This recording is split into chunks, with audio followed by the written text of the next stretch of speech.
Hi poets, welcome to week 5. This week we are talking about transformation, specifically through metaphor and simile. Maybe you've heard someone say before that everything has already been written, that you can't do anything new as a writer or as a poet, that the greatest things have already been said, and at this point we are just sort of compiling echoes of those beautiful things. Well, I disagree with them, and the coursework for this week sort of backs that notion.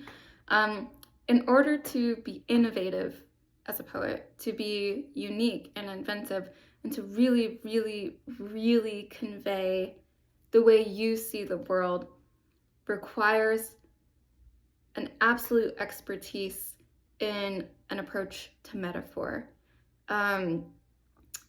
The beauty of poetry that we learned in week 1 is that poetry attempts to say what cannot be said, the unspeakable, the things that are not inclined towards language or description or logic. Poetry works towards pointing to the ineffable. And so, in order to transform language, which always fails description of the unsayable, we have to use language in our favor to transform it into something that is experiential rather than logical. How do we do this? We do this through metaphor. Metaphor is our way of generating a likeness, an understandable likeness, a familiarity with the unfamiliar. If I'm trying to describe my pain to you, if I'm trying to describe a pain that I'm feeling inside, you've never felt my pain before. It'd be very difficult for me to describe my pain in a way that's unique to how I'm feeling it, rather than a sort of general understanding what pain might be. So I could use a metaphor to more adequately describe to you what that pain is, how intense it is. Let's say that my arm hurts. Let's say that my forearm is hurting. And I say, poets of this class, my arm is hurting. And you say, well, what's wrong with it? Why does it hurt? How does it feel? Is it serious? I could say, my arm feels like 14,000 red ants are nesting inside of it, and they're angry. They're running about, and I can feel them underneath my skin. It feels as though I won't have an arm in 10 hours. And you guys might say, gosh, that seems really serious. I've never felt anything like that before, but now I know what your pain feels like. And it's really weird, Ellen. You should get that checked out. And that's the thing, right? Is that metaphor and simile often do a much better job at describing something that can only be spoken of generally or without newness than saying it directly. Speaking directly is really, really useful in terms of conveying information, but it becomes difficult in terms of conveying experience. And so to use metaphors that are really precise to experience, it's best to sort of think through those sort of like emotional cues and psychological cues and textural cues of the thing that you hope to convey. For me, with my example of a pain in my arm, I was hoping to convey a sense of complete, sharp, moving pain, pointy pain, like needling kind of pain. See, even then, I had to use needling, a metaphor in itself.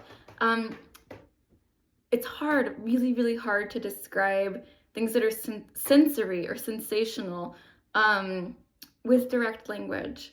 And so all of us know what an ant is, hopefully a red ant, and we've seen them in the ground, and we have associations with them. And so sort of that associative parallel that I make allows you to understand my unspeakable condition. I've spoken it to you through other language. It's transformed. And so this week is the week of transformation.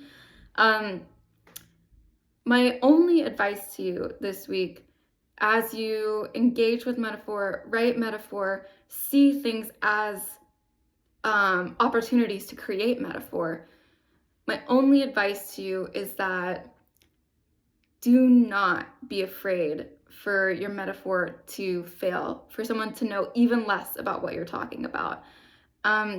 Metaphors that fail have often decided to be more precise and less cliche, less generic.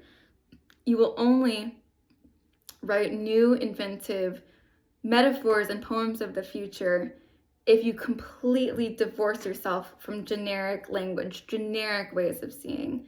And so I would so much rather see a metaphor that doesn't match your intention, but conjures something really, really new and specific in me as a reader. And so, yeah, write those metaphors that may fail. Write them so specifically that that I am going to make a parallel that is absolutely precise, regardless of whether it's what you intended or not. I could, for instance, if I was going to write a metaphor that fails about this pencil on my desk, I could say the pencil was small, like 3 grapes on a vine, in the hot sun of summer. That wouldn't really make a lot of sense, right? I could argue for it. I could say that, well, this length is about the length of what would hold 3 grapes on a vine. But I would say that this pencil, for instance, is not natural. It's not rounded. It's not full of liquid. It's not juicy. It's not nostalgic in the same way. And so that would be a metaphor that fails, but it's a metaphor that succeeds in trying something new. And so that's my encouragement to you. I'm going to leave you with one of my favorite stanzas of all time that engages in metaphor over and over again. It's from a poem called The Other Svetlana.